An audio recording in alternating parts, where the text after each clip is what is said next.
저는 명상하고 그림 그리는 행복한 작가 노반입니다. 오늘은 4월 15일 선거의 날입니다. 여러분 꼭 투표하세요. 저도 이건 녹음하고 나면 투표하러 갈 겁니다. 지난 시간에 이어서 오늘도 해빙에 대해서 계속 얘기를 하고 있는데요. 해빙의 키워드는 있다, 편안하다 라는 게 키워드였었어요. 근데 내가 매일매일 그래, 평안해, 나는 평안해, 나는 가지고 있어, 없는 것보다 있는 게 더 많아, 난 이것도 가지고 있어, 저것도 가지고 있어, 심지어 1,000원 1달러만 가지고 있어도 그 가지고 있음에 대해서 행복한 마음, 편안한 마음을 가지라고 했는데요. 그런데 이제 4번 챕터에 보면 이제 불안에서 해방되려면 이라고 나오는데요. 사실 우리가 현대에 사는 우리를 보면 사실은 매일매일 전투 속에 살고 있잖아요. 요새는 코로나 때문에 밖에 나가지도 못하고 집안에서만 나 혼자, 또 우리가 사회생활을 하면서 사람들과 같이 어우러져 살아야 되는데 그러지도 못하고 각자 어떤 사회적인 거리를 두면서 살고 있는데, 또 이것을 또 제대로 지키지 않으면 또 사회에서 어떤 그 병 때문에, 바이러스 때문에 혼선이 온다고 그렇게 얘기하니까 우리가 또 각자의 집에서 있는데 이 또한 되게 힘든 일이잖아요. 그러니까 우리가 음, 이성적으로 생각할 때 이 세상을 헤쳐나갈 수 있고, 또 사회에서 원하는 대로 우리가 움직여줘야 되니까 답답함이 있고 속에서 우라통이 터질 때도 있잖아요. 근데 감정을 노출해서는 안 된다. 음, 또 이성적으로 행동해라. 이런 식으로 이제 부모로부터 그렇게 교육을 받았고, 또 세상으로부터, 인생의 선배로부터 그런 식으로 우리는 세뇌를 당했어요. 감정도 표출하지 못하고 일부러 모른 척하고 외면하고, 과학기술이 발달하면 발달할수록 우리는 더 이성의 힘을 믿고, 또 그래서 이성이 지배하는 사회의 부속품이 되고 말아버린 거죠. 분명 우리가 불편하고 마음이 안 좋은 건 분명히 있어요. 그런데 그 가장 이 해빙의 키워드는 아, 기분이 안 좋다 이렇게 얘기하는 게 아니라, 그 마인 아시죠? 마인, 그 알리바바의 마인은 절대 기분이 안 좋다라고 말을 한 적이 없었대요. 대신에 마음이 편안하지 않다 이렇게 얘기를 했다는 거예요. 그러면 그 마음이 편안하지 않다라는 말을 뒤집어 보면 마음이 편안하다는 뜻이거든요. 근데 그 기본적으로 마음이 편안한 상태에서 이제 마음이 편안하지 않다. 그러니까 뭐 음, 기분 나쁘다, 뭐 짜증 난다, 뭐 이런 것에 음, 그렇게 말을 하는 게 아니라 편안하지 않다. 그래서 편안함을 각인시키는 거예요. 그래서 이 편안함이라는 게 그 돈을 끌어당기는 가장 기본적인 키워드인 거예요. 이게 해빙의 비밀, 부자의 비밀인 거예요. 그러면 편안함을 각인시킨다는 것은 결국은 내가 편안함으로 돌아가겠다는 그 의지인 거예요. 편안하지 않다, 마음이 편안하지 않다. 이 뜻은 결국 편안한 상태로 돌아가겠다는 마음의 의지의 표현인 거죠. 우리의 뇌는 부정문을 읽지를 못한다는 거예요. 인식을 못한다는 거예요. 그래서 해당 단어에서 떠오르는 이미지만 우리 입력을 한다는 건데, 그 편안하지 않다 그러면은 않다를 인식하는 게 아니라 편안하다는 그 입력만 받아들인다는 거예요. 근데 만약에 내가 아우 짜증나, 그럼 짜증이라는 거에 대해서 이 무의식은 그렇게 받아들인다는 거예요. 그러니까 결국은 편안하지 않다 그러면은 나는 편안하구나 이렇게 뇌의식이 그렇게 인식을 하니까 뇌는 부정문을 인식하지 못한다는 거예요. 그래서 우리가 그런 원리를 안다면 가장 보편적이고 기본적인 마음을 가지면 된다는 거예요. 그러니까 마윈도 분명히 마음이 불편하고 그런 건 있었지만 표현할 때 편안하지 않다고 그렇게 주입을 함으로써 부정적인 정보를 정화하는 동시에 또 균형을 갖고 회복을 한 거예요. 무의식은 균형을 잃은 의식을 다시 원래 입력된 상태로 바로잡는 힘을 가지고 있어요. 우리가 신체를 봤을 때요. 우리가 스트레스를 받으면 어깨가 뭉치고 몸이 뻣뻣해지잖아요. 에너지도 마찬가지라고 합니다. 에너지가 긴장이 되면 우주 속에 있는 어떤 그 경직된 주파수와 서로 만나서 돈의 흐름이 막히거나 느려지도록 한답니다. 그러면 우리가 이게 어떤 돈의 흐름이나 그런 에너지가 쑥 우리한테 와야 되는데 우리의 어떤 굳은 마음 때문에 돈의 흐름이 원활하지 못하다는 거예요. 그래서 자연의 원리나 어떤 그 인체의 원리나 그런 신비는 다 이런 속에 키워드가 있는 거예요. 돈을 편안하고 기분 좋게 이렇게 느끼면 우주와 우주에 있는 그 편안한 주파수와 연결이 돼서 우주는 내 감정 에너지를 그대로 수신을 해서 또 그 내 편안한 그 모습 내 마음을 그대로 받아들여서 거울처럼 다시 비춰서 편안하게 된다는 겁니다. 그래서 불안과 긴장은 돈을 밀어내고 기쁨과 편안함은 돈을 끌어당기는 거죠. 우리가 운동을 할 때 단단한 탄탄한 근육을 가지려고 하면 웨이트 트레이닝도 했다가 또 유산소 운동을 했다가 그래서 운동을 번갈아 하잖아요. 그 근력 운동하고 그다음에 유산소 운동을 하면 이 몸에 그 약간의 이제 근육이 상처를 받아서 이렇게 굳으면 다시 이제 근육이 생기는 그런 걸로 우리의 몸을 이제 단련을 시키는데 부도 근력이 있다는 거예요. 그래서 이 근력을 강화시키기 위해서는 음, 불안한 마음과 걱정이 편안한 마음하고 동시에 같이 온다는 거예요. 그러면 우리가 그 불안한 마음과 걱정을 잘 단련시키면서 편안한 마음으로 이렇게 바꾸게 되면 우리의 어떤 그 마음의 근력도 단단해지면서 우리가 또 지속적으로 해빙을 실천할 수 있죠. 그래서 우리 내 마음의 탄탄한 근육을 계속 키워가게 되는 거죠. 그러면 이 근육이 단련되면서 점점 기쁨과 편안함을 느끼고 이게 더 크게 느껴지니 나중에 결국 동시에 불안함과 걱정도 사라지게 된다는 겁니다. 여기 한 가지 예가 있는데요. 작은 사업체를 운영하는 남자가 아버지의 부름을 받고 고향에 내려갔다. 지병이 악화된 아버지가 재산을 미리 배분하겠다고 선언했기 때문이다. 그런데 남자가 받아들이기 힘든 것이 있었다. 자산 가치가 높은 농과 밭은 형에게, 매매하기 힘든 산은 자신에게 주겠다는 것이었다. 불만이 가득한 채로 남자가 서윤을 찾아왔다. 형이 더 어렵다지만 아버지가 너무하신 것 같습니다. 제가 받은 것은 쓸모없는 땅이에요. 아무것도 안 받은 걸로 치면 되겠지만 너무 괴롭네요. 마지막까지 장남인 형과 저를 차별하신 것 같아서요. 어린 시절부터 장남이 형 위주로 돌아가던 집안 분위기가 성인이 된 지금까지도 그 남자를 괴롭히는 듯 했다. 그의 이야기를 듣고 서윤은 차분하게 일러주었다. 객관적으로 볼 때 그 산을 상속받은 시기는 매우 좋습니다. 현재 가치와 상관없이 3년 이내 그 땅으로 인해 분명히 큰 돈을 손에 쥐게 될 것입니다. 단 여기에 전제 조건이 하나 있습니다. 자신의 부정적인 감정을 잘 다스려야 한다는 것이죠.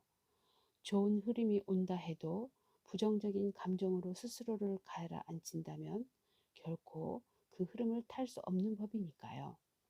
서윤의 조언을 가슴 깊이 새기고 돌아온 사업가는 매일 자신을 향해 이렇게 말했다. 그래, 긍정적으로 생각하자. 나는 지금 돈이 들어오는 흐름 한가운데 속해 있어. 이 흐름을 잘 타고 있으면 다 잘 될 거야. 그러니 내 마음을 잘 다스리자. 그는 불필요한 만남이나 유흥을 줄이고 집에 일찍 돌아와 스스로를 다스리는 것도 잊지 않았다. 서윤이 가르쳐준 대로 내면에 집중하자 마음이 평화로워졌다. 덕분에 마지막까지 정성을 다하고 아버지를 편안하게 떠나보낼 수 있었다.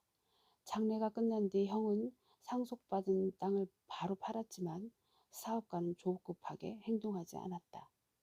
지금 불어가는 흐름 위에 있다고 하셨지. 아직 때가 아닐 거야. 상속받은 임야를 팔지 않고 기다려야 되겠어. 그루를 믿고 기다린 그에게 곧 좋은 소식이 날아왔다.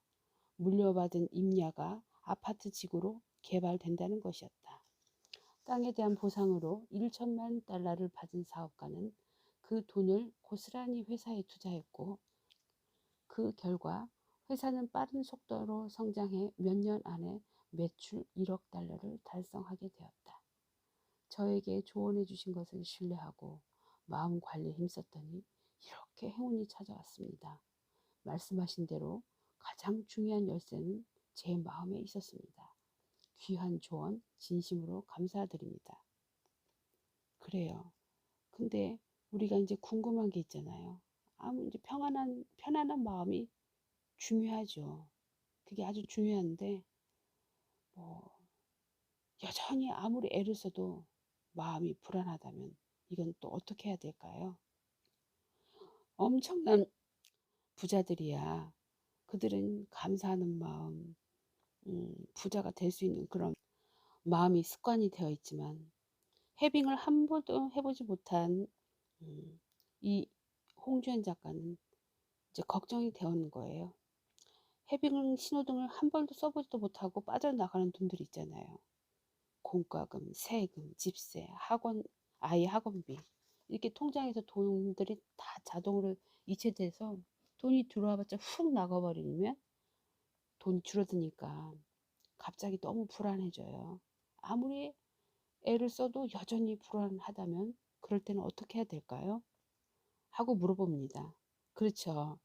우리도 그 돈 이렇게 내 손 안에서 나가는 돈을 이렇게 보면 쓰면서 감사해. 행복해. 이렇게 돈을 이렇게 쓸 수 있으니 이게 쓸 수 있음에 감사해. 이렇게 얘기한다고 하더라도 통장에서 원천적으로 그렇게 바로 자동이체로 돼서 나가는 돈을 내가 미처 감사할 수도 없고 또 느끼지도 못할 사이에 다 나가버리는 거잖아요. 그런 거는 어떻게 해야 되는 거예요?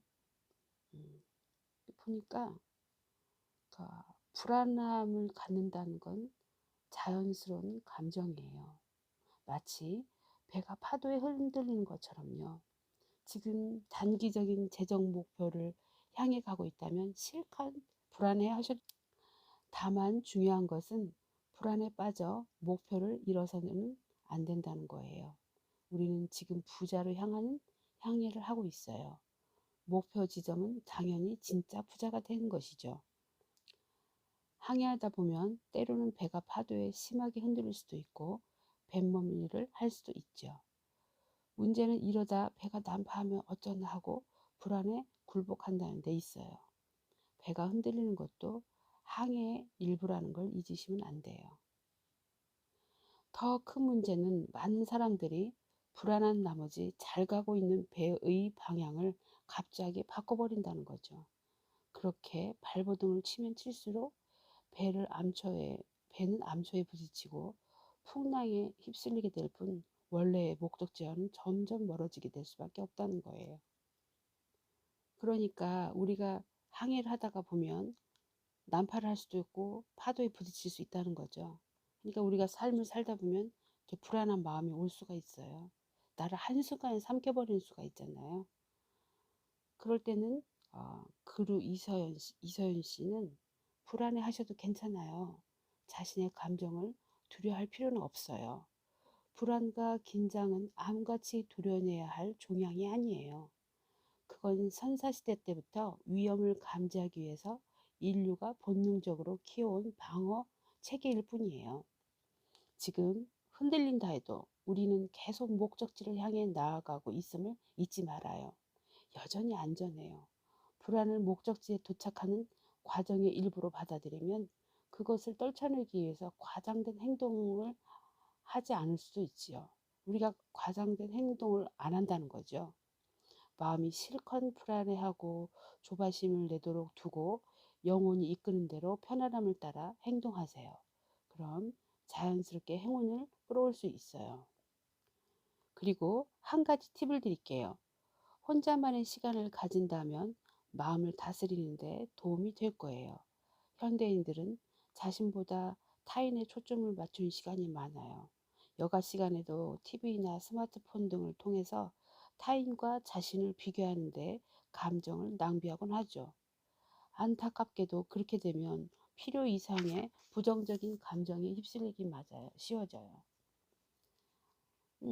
그러면 어떻게 실천을 해야 될까요, 우리는? 어렵게 생각할 거 없어요. 나 자신과 함께하는 시간을 가져보세요. 목욕을 해도 좋고, 잠시 눈을 감고 명상을 해도 좋아요. 책을 보며 자신의 마음을 돌아봐도 좋고요. 오직 자신을 돌보는데 약간의 시간을 쓰는 것만으로도 충분해요. 사실 우리가 이렇게 뭐 하루 일과가 끝나면 뭐 페이스북을 들여다본다든지 인스타그램을 본다든지 뭐 남을 비교한다든지 그러면 그 속에서 보면은 나보다 행복한 사람들이 가득 차 있잖아요.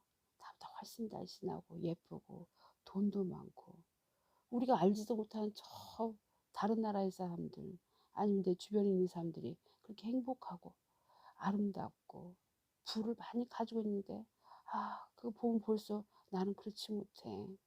나는 일과 육아에만 매달려 있어. 나는 바등바등 살고 있어. 나는 나이가 점점 먹어가. 난 늙었어. 왜 이렇게 주름은 많은 거야? 이러면서 그들과 내가 아등바등 살아가는 이 모습을 그들과 비교하면서 나는 더 비참하게 느껴진다는 거예요. 그러면 결국 어떻게 되겠어요? 쓸데없는 불안에 빠지고 또 질투에 빠지고 이렇게 부정적인 에너지만 나한테 계속 내 몸과 마음을 휘감기 때문에 결국 부정적인 에너지로만 나를 가득 키운다는 거예요. 그래서 그 마치 운동과 휴식을 반복해서 우리 몸이 건강해지는 것처럼 우리 마음도 휴식을 통해서 더 건강한 체질로 바꾸게 되어야 된다는 거예요. 그렇죠. 그러니까 어, 다른 사람들의 어떤 삶을 들여다보면서 질투하거나 더 이렇게 불안해하는 게 아니라 오히려 내 마음을 들여다보면서 나 자신에게 주는 시간을 가져야 된다는 거예요. 우리가 간절히 원한다는 거는 결국 결핍이거든요. 부족해서 그러는 거예요.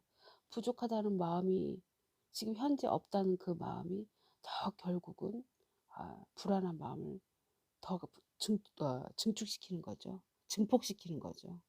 음, 그래서 그 불편한 마음을 밀어내고 무의식에 없음이 아니라 있음에 대해서 집중하게 되고 그러면은 내 무의식은 나는 있어. 마인이 얘기한 것처럼 편안하지 않아. 그러면 편안해.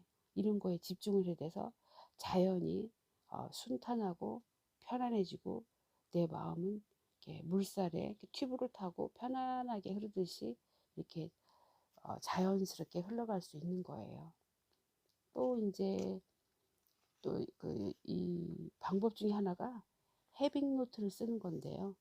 해빙이라는 것은 내가 가지고 있는 거를 쓰는 건데 그거 내가 느끼는 거죠. I feel. 처음에는 가지고 있다. I have. 그래서 내가 지금 가지고 있는 거를 쓰고 그 다음에 두 번째는 I feel. 나는 느낀다. 그러니까 그 가지고 있는 그 감정을 내 자신의 감정을 표현하면 되는 거예요.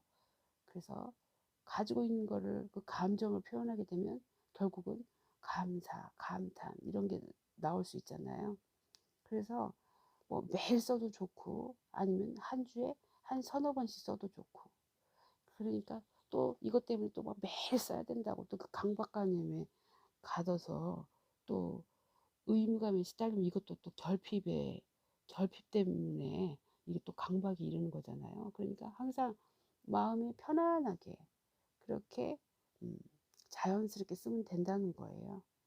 음, 그래서 헤빙노트를 쓴다는 것도 점을 하나씩 하나씩 찍어서 연결을 하면 선이 되잖아요. 또 그 선을 잘 연결하면 어떤 이미지가 나오잖아요. 저번 시간에 얘기했듯이 밀가루 반죽해서 밀가루 내가 원하는 데 반죽해서 어떤 모양, 뭐 쿠키, 먹고 싶은 쿠키가 나온다든지, 뭐 수제비를 먹고 싶으면 수제비를 만든다든지, 그 밀가루를 통해서 내가 원하는 대로 할 수 있잖아요. 이 헤빙 노트도 마찬가지예요. 이 노트를 쓰면서 내가 가지고 있는 거에 대한 감사, 그 다음에 이 감사를 또 쓰면서 점점점 점 하나 콕콕콕 찍듯이 그걸 다 연결하면 나중에 내가 결국은 어디로 가는 걸까요? 그렇죠. 내가 부로 가는 그 나중에 그 목적지에 도달할 수 있다는 거예요. 그 챕터 5에 행운의 법칙이 있다고 하는데요. 아, 행운에는 그러면은 무슨 법칙이 있을까요? 음, 행운이라는 게 우리 노력의 곱셈이 된다는 거예요. 행운이 덧셈이 되는 게 아니라 곱셈이라는 거죠. 그래서 어, 행운 플러스 음, 행운 플러스 0 하면 행운이 되잖아요. 근데 어, 노력을 행운에다 노력을 곱하기로 하면 그 행운이 곱하기가 되는 거잖아요. 그래서 아무리 내 노력이 0이라고 해도 만약에 내 노력이 0이라면 거기다가 행운을 아무리 곱해도 결과는 0이 있잖아요. 근데 곱하기 이 행운 그 노력을 내가 몇 배로 하느냐에 따라서 행운 곱하기 노력하면 행운은 몇 배로 돌아온다는 거예요. 그래서 근데 그 노력이 뭐예요? 감사, 감사, 그 다음에 기쁨, 평안함 그런 거잖아요. 그거를 계속 마음속으로 노력한다면 이게 더 큰 성과를 가져오니까 계속 선순환이 된다는 거예요. 그래서 그 그류 이서윤 씨가 얘기할 때 그 자신의 어떤 상담 사례로 봤을 때 공짜를 원하는 사람들은 결코 부자가 될 수 없답니다. 결코 그런 사람을 본 적이 없다는 거예요. 30년 동안 수많은 상담과 사례 분석을 해봤지만 공짜를 원하는 사람은 절대 부자가 될 수가 없다는 거예요. 그래서 용장은 지장을 이기지 못하고, 그러니까 용감한 장군은 지혜로운 장군을 이기지 못하고, 지장은 덕장을 이기지 못하며, 덕장은 복장을 이기지 못한답니다. 그럼 덕이 있는 사람은 그러니까 지혜로운 장군은 덕이 있는 장군을 이기지 못하고, 결국 덕이 있는 장군은 복이 있는 장군을 이기지 못한다고 손자병법에도 나온다고 합니다. 그러니까 우리가 행운에다가 노력을 하면 행운의 법칙은 곱셈의 법칙이라고 했으니까 행운이 곱절로 몇 배로 돌아온다는 것만 알면은 우리는 이 현재 삶에 살아가면서 어려울 게 없겠죠. 그리고 또 행운은 또 움직임이 있어요. 일정한 움직임이 있고 불행도 마찬가지고요. 그 기세라는 건데요. 한번 운의 흐름을 탄 사람은 물이 흘러가는 방향으로 계속 이렇게 가는데 거기다가 물이 흘러가는 방향 우리가 배를 탈 때 물이 흘러가는 방향으로 노를 젓잖아요. 행운도 마찬가지라는 거예요. 기세가 있어서 우리가 행운으로 가는 방향에 거기에 더 노력을 하면 노를 젓듯이 부자가 되는 방법이 더 가속이 붙는다는 거예요. 그래서 운의 흐름을 탄다면 같은 노력을 해도 훨씬 쉽고 또 효율적으로 부자가 될 수 있다는 겁니다. 그래서 저는 지금까지 해빙에 대해서 알아봤는데요. 여러분들도 해빙 노트를 쓰시면서 부자가 되시길 바랍니다. 감사합니다. 살아갑니다. 축복합니다.